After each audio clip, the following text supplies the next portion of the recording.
Ladies and gentlemen, boys and girls, welcome back. Brand new video, and we are going to go on a big journey today. In fact, I want you to do me a big favor before we start this journey together, because this is really important. I want you to grab a piece of paper, and I want you to grab a pen or a pencil or your favorite marker or whatever. And I want you to answer these 3 questions, and I want you to be able to reflect back on these answers when today's video is done. Question number 1. When you go out there and you hit golf balls on the driving range or in the golf course, and let's just say you hit the ball really well, what do you typically see for your ball flight? Inside that same question, I want you to also write down when you miss-hit golf shots. What do you see? Tops, chunks, thins, hooks, slices. I want you to write that down. In my case, my answer is going to be this. I hit a high draw. And when I'm playing or practicing and I see something that's a miss for me, I see a little bit more of an overdraw or something that turns almost into a hook. I don't like to see the ball move right to left. Now, question number 2. Question number 2, when you go through your swing changes, I want you to think about what the exact ball flight that you want to be able to swivel your head up after it comes off the club face and you want to be able to see it fly through the air and do. Whether it's a straight ball, a fade, a draw, whether it's on a low, mid, high trajectory, whatever it is. In my case, I'm actually going to be moving myself away from the high draw. I'm going to be moving myself towards kind of a mid-level cut. And that's something that I was able to hit when I was a kid. And I really like that shot shape. I've made this decision because I'm tired of seeing the ball move right to left. You are all very different. You can choose your ball flight that is going to be best fit for you. Question number 3. When it comes down to how you want to feel speed in your golf swing, are you going to be a person that wants to feel speed with some control?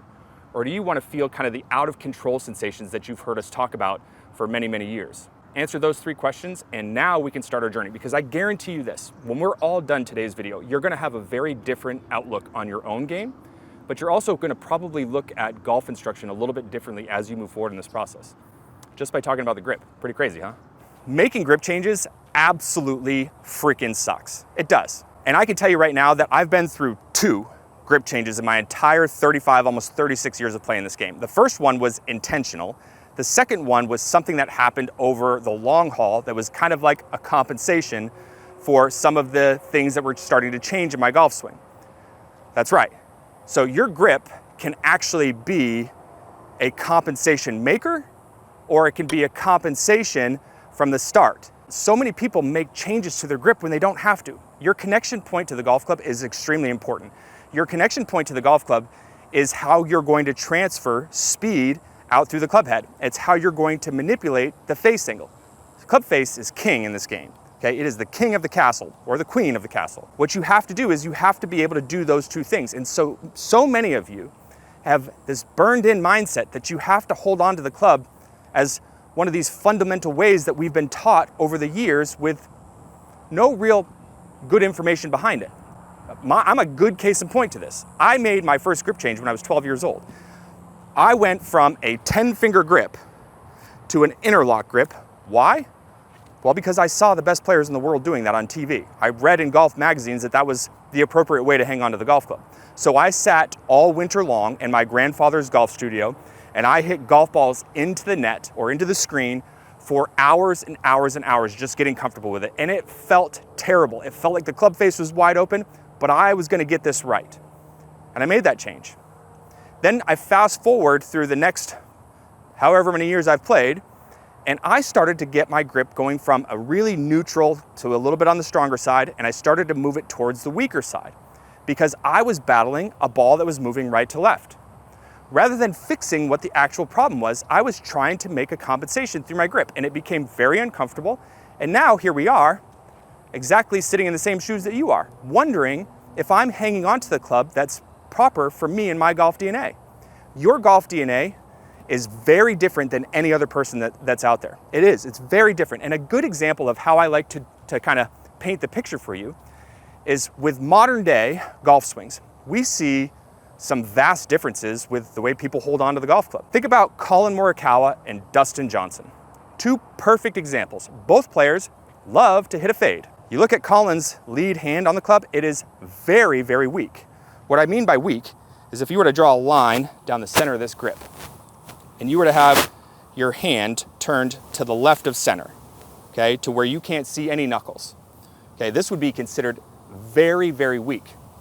On the opposite end of that, if you turn your hand more to the right of center, and you can see 3, 4, 5 knuckles here, then this would be considered very strong. So you look at Collin's grip, and he's got a very, very weak lead hand position. And then you look at Dustin's grip, and he's got a very strong lead wrist position on the club. But then you watch further down the chain, and you see that both of them bow their wrists at the top of the golf swing, which is one of these in vogue things that's starting to happen in the world of golf instruction. And then you look at the way that they release the golf club, and it is vastly different, hugely different. My point of what I'm trying to make here is this, is that a lot of you at home won't actually have to make a grip change. I hate making grip changes with a hot, fiery passion because I know exactly the level of discomfort that you have to go through. The only time, and I mean the only time, that I will make a grip change in a golf lesson is if the student brings something to the table where I can't get them into a position that's close to where they should be when we're starting to try to deliver the club. So if your grip is fighting with me from being able to do that, then you better bet your buns I'm gonna start working on a little subtle manipulation here. If it keeps me from getting you to release the club based off of how you are going to be wanting to release the club, which is the reason why I had you answer those questions at the start of the video, then I will make little subtle adjustments. Those are the only 2 circumstances that I will make adjustments to your grip, and I guarantee you this, they're not very big adjustments. So rather than making a compensation through your grip, fix the problem at hand. So think of it this way. Your grip can be a compensation for improper movements that you're creating in your golf swing, or the grip can cause compensations to start to happen.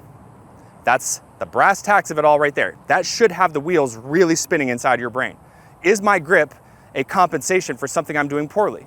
Am I putting myself in this position where I'm very uncomfortable because I'm trying to band-aid my golf swing, rather than actually hanging on to the club the way that you were designed to hang on to the golf club and fixing the things that need to be fixed? That's what we're gonna do today, is we're gonna help you get your hands on the golf club so that it's fit for you, so that you don't have to have this big worry if you're ultimately putting yourself behind the 8 ball. You got it? Okay, good. We are now going to start the journey of building a perfect grip for you. We have to do 2 very important things when it comes to this crazy game we call golf. We have to be able to produce speed. We've got to be able to produce control. When we start building your grip, we're going to actually focus on the speed aspect first. And I know a lot of you at home are probably thinking to yourself, well, Chris, that's pretty crazy. Why would you focus on the speed part before you focus on the control part? Well, no matter which grip you go with, you have to be able to produce speed. You can be on the weaker side or the stronger side. You have to be able to produce speed. And a great way for you to be able to produce speed is through leverage. What I mean by leverage is when you're coming down in front of your body here with your hands in front of your body, just like you would see of a tour pro, you're gonna see that there's an angle between the club shaft and my forearms. This right here is leverage, baby. This is what we turn into a lot of club head speed if we release it properly. Now, in order to be able to have this angle, you have to have the club positioned in a way in your lead hand that allows your wrists to be able to do this. Let me show you what I'm talking about. I want you just to think about the pad of the hand primarily. This will change as we get further into it when we start focusing on the strength of the grip. But the pad of the hand, I want you to have, like this meaty part of my hand, I want you to have the club underneath that pad of your hands. Okay, how much it's in the fingers or how close it is to the pad of the hand when it exits is going to be the determining factor of how strong or weak your grip really is. So what we want to do here is we want to focus on the club being underneath that for our speed. Okay, now try this out for me. Here's a little test for you, just so you can feel this. I want you to grab a golf club. I have a 7-iron here today. And I want you to position it in your hand to where the butt end of the club comes out on the wrong side of the pad. Okay, I want you to hold the club like that. It's gonna feel a little bit awkward, okay? Hold the club, and I want you to think about it being a hammer and try to hammer a nail into the wall. It's gonna feel very powerless. Try that a couple times. Now, move the club to the other side of the pad. Not thinking about where it is in the fingers, just get the club to exit on the other side of the pad of your hand and do the exact same thing. You're gonna feel a lot more power. So the first piece for you to understand is that the butt end of the club is gonna be exiting below the pad of the hand, that meaty part. You got it? Okay, good. Speed, checked off the list. Part 2, we're gonna talk about how to get the control aspect and your grip dialed in perfectly for you. But before I do that, before I teach you how I want you to actually go through this process, I'm gonna bring some light into your lives, okay? Some very important information. The strength of your grip, whether it's really strong like Dustin Johnson or really weak like Collin Morikawa, plays no role in what the golf club wants to do in space. Golf clubs, my friends at home, are designed to be swung on an inclined plane. They're designed to be swung on an inclined plane. They're also designed to rotate around their axis. I promise you, if I take a weak grip or a strong grip, you're going to see the club wants to rotate around itself, and it will rotate itself square right at the bottom out point. Try this. Take a golf club. This is gonna feel really wacky to a lot of you. And take a setup where your grip is insanely weak, kind of like Collin's. So I'm gonna take a really weak grip.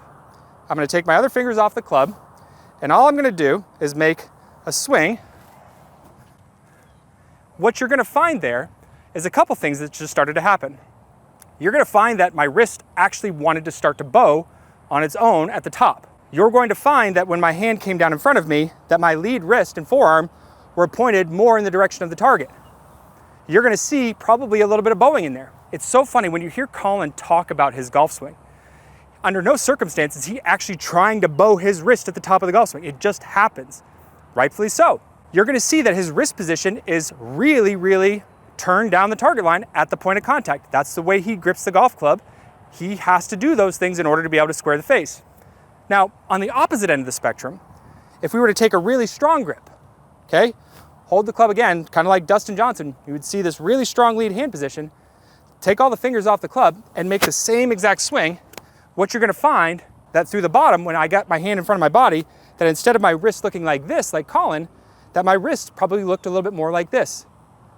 Understanding that the appearance of impact is going to look different based off of the strength is very important. I would say that what Dustin Johnson does in his golf swing is pretty crazy, because he goes from a strong grip, gets his wrist to bow, and then if you watch the way that he releases the club through the bottom, you're gonna see that his wrists and forearms don't rotate much at all until his hands get well outside of his lead thigh, where on the opposite end, where you have Collin, you'll see quite a bit more wrist and forearm rotation through the point of contact.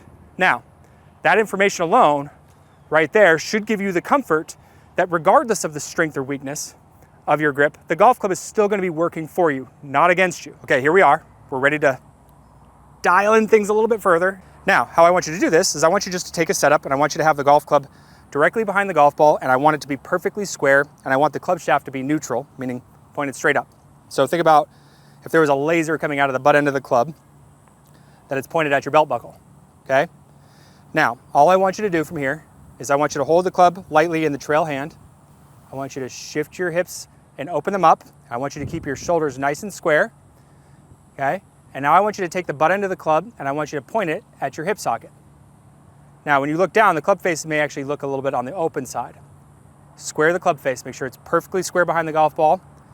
And all I want you to do from this position is I want your lead hand and arm to hang down freely underneath your shoulder. I want you to close your eyes, and I want you to reach across and get the golf club, and I want you to just let it settle in your hands, in your lead hand here, okay? Now make sure that that butt end of the club is exiting underneath the pad like we talked about just a few moments ago, okay? Get it in a position where you feel like you've got the lead hand in a position where you know it's comfortable, okay? You know that it's in that right spot for speed. And now, if you look at this position, this is what your impact position is going to look like. Mine right here is a little bit kind of in between a weak grip and a strong grip. Now, in order to get the trail hand on there, you have to remember that your wrists and your hands are a system. They're together, okay? You need to be able to get the trail hand on the golf club and get it comfortable with this position as well. So how I want you to do this is I want you to remember that there are going to be 3 iterations of what the right hand or your trail hand are going to do. What I mean is that you have a 10-finger grip where you can take all 10 fingers and line them up, okay? This is what we call a baseball grip or a 10-finger grip. And then we have the interlock and the overlap. I personally use the interlock. If you were to take your trail hand and you were to make one of those shadow puppets, okay, and you made a little pointy gun here with your lead hand, and you took the pinky finger and the pointer finger and you married them together, this would be called the interlock grip. Then the final one would be, you don't make a gun here, same puppet, bring it on top of it. This would be called your overlap grip. I'm not gonna tell you which grip you should go with. You need to go with what feels most comfortable to you. You're gonna find that men and women that play golf at a high level use either an interlock or an overlap. You won't see many baseball grips these days, but that doesn't mean you have to rule it out completely, okay? Now, when you bring the trail hand on the golf club and you're working to get your system together here, it's very important that you keep your shoulders square. Don't let your trail shoulder come forward to get your hand on the golf club. Now, when your right hand comes across, keep your elbow pit pointed directly out in front of you, okay? And then get the hand on there and feel what it's like to have both hands in your position of impact. Hold it static for a second. Okay, this feels pretty good. Okay, I can feel it in the fingers of my trail hand here. Feel my left hand. Come back to an address position. And now you are set up in a way where you're not building a grip that's gonna force you to have compensations in your golf swing. So one more time. So we're gonna go ahead, take our setup, make sure the club face is square, butt end of the club pointed at my belt, butt end of the club pointed at my belt buckle, shift my hips lead, make sure that the butt end of the club now is pointed at my hip socket, make sure the face is square, close my eyes, bring the lead hand on there, trail hand, shoulder's gonna stay back, is gonna come and marry to the shaft. This is going to be my position that I am going to feel, and then I'm gonna come back to my address position, and there you have it. Now you're ready for showtime. Now, there is one little final piece here. If you go back and you think about those questions that you answered at the front of the video, there's a reason why I asked you those questions, is now you can actually start making a little small tiny adjustment to your grip. You don't need lots of big adjustments that make it feel radically uncomfortable. What I'm telling you is this. We know that my miss was what? My miss was a ball that would move too much to the left. If you think about this, one is gonna require more wrist and forearm rotation to be able to square the face, one is gonna require less. Then I could take that iteration of my grip that I was just in, and I could make it a little bit on the weaker side. I could take my lead hand and turn it just a little bit, and then get my trail hand to come back on the club and marry to that position. And now I've made a minor adjustment that allows me to feel comfortable, but also not drive myself crazy. This is not something that I advocate across the board, because you have to remember that I want you to be 100% on the same page when it comes to swing changes and faults, and a lot of you misdiagnose your golf swings quite a bit, and you work on things in the wrong order. But having the peace of mind that you can make a little minor adjustment in one direction or the other is pretty comforting, so that you can actually still play golf in the mix of a change. Now, I got some exciting news for you. I am very excited about this because it's something I've been working very hard on for well over a year now. I'm getting ready to roll out in probably the next 4 months the new My Golf DNA learning system. And inside of that, we have the 3 style of releases that you're going to see of the best players in the world. These 3 releases are very much in line with the questions that I had you answer at the start of the video. These 3 releases tie into the way that you're gonna be holding onto the golf club. So if you wanna get notifications when those videos are released onto the website, because they're gonna be website specific videos, then I would click the link in the description below, come over and sign up for a free membership. That'll get you added to our newsletter and our mail list, and that will let you get notifications when the full system is now rolled out. And I am so freaking proud of this thing. I am, because I've been testing it, and it is bulletproof. It's that good. So I hope you guys enjoyed today's video. If you did, leave us a like, leave some comments below. If you have any questions or comments, please feel free to post those up, and I will help you out as best as we possibly can. We are on our way to 10,000 subscribers. If you are not subscribed to the channel, then do me a big favor, subscribe to the channel. Will you please? Okay, great.